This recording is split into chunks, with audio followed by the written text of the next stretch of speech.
India is part of the continent of Asia. Most of India forms a peninsula, jutting out into the ocean. The southeast is bordered by the Bay of Bengal, and the southwest is bordered by the Arabian Sea. The Himalayas, the world's highest mountain range, rise in the north of the country. India's terrain varies widely, from the Thar Desert in the west to jungles in the northeast. A fertile area called the Ganges Plain covers much of northern India. This formation was created from soil that was deposited by rivers running from the Himalayas. In some places, this layer of silt is over 7,620 deep. Society throughout India is divided into social ranks, called castes. Caste is determined by birth, and there is almost no way to change it. High castes include priests, landowners, and soldiers. So-called untouchables have no caste and do the most menial jobs. India is a very spiritual country.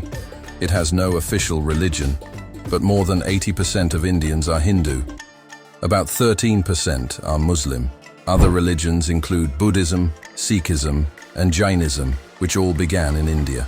For thousands of years, since the Hindu religion first evolved, respect for animal life has been an important part of Indians' beliefs. Cows in particular are sacred and cannot be harmed. They are even allowed to wander through city streets, which often causes traffic jams. India's varied climate zones support about 65,000 animal species, including elephants, pythons, river dolphins, and rhinos, and 12,000 types of flowering plants. It is the only country in the world with both lions and tigers. It's also a birdwatcher's paradise. On the coast of the Bay of Bengal is the Sundarbans, the world's largest mangrove forest. Here, tigers swim in the same rivers as dolphins, sea turtles, sharks, and saltwater crocodiles. This unique landscape is constantly under threat as sea levels rise and humans hunt illegally and clear trees for firewood. The Himalayas provide a home for some of India's rarest animals and plants.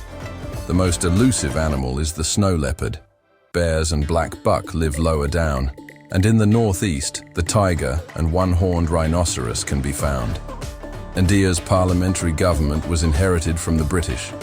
After independence in 1947, one party, the Congress Party, and one family, the Nehru family, dominated politics in India for decades. Now, however, many parties compete for elected positions. India's economy is growing so fast that experts predict it will soon become one of the world's leading markets. India's earliest known civilization arose about 5,000 years ago on the Indus River in what is now Pakistan. Archaeologists uncovered the remains of two huge cities with brick houses, piped water and sewer systems. Nobody knows why, but these cities, called Harappa and Mohenjo-Daro, were abandoned in 1700 BC. The Aryan people were farmers from Central Asia who arrived in India around 1500 BC. They spoke Sanskrit, one of the world's oldest known languages. The Vedic scriptures, writings that form the basis of the Hindu religion, were written during the Aryan reign. In the 200-year reign of the Gupta Empire, starting in the 4th century AD, arts, crafts, and sciences flourished. During this time, the Indian astronomer Aryabhata determined that the Earth revolved around the Sun. This was long before the Western world accepted the theory.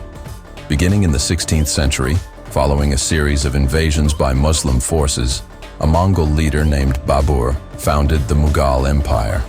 The Mongols oversaw a golden age of art, literature, and architecture in India between 1527 and 1707.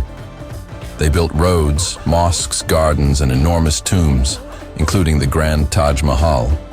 In the late 1400s, Europeans arrived in India and began setting up trading companies. In 1757, Britain gained control over most of the country. Uprisings against British rule began in 1856.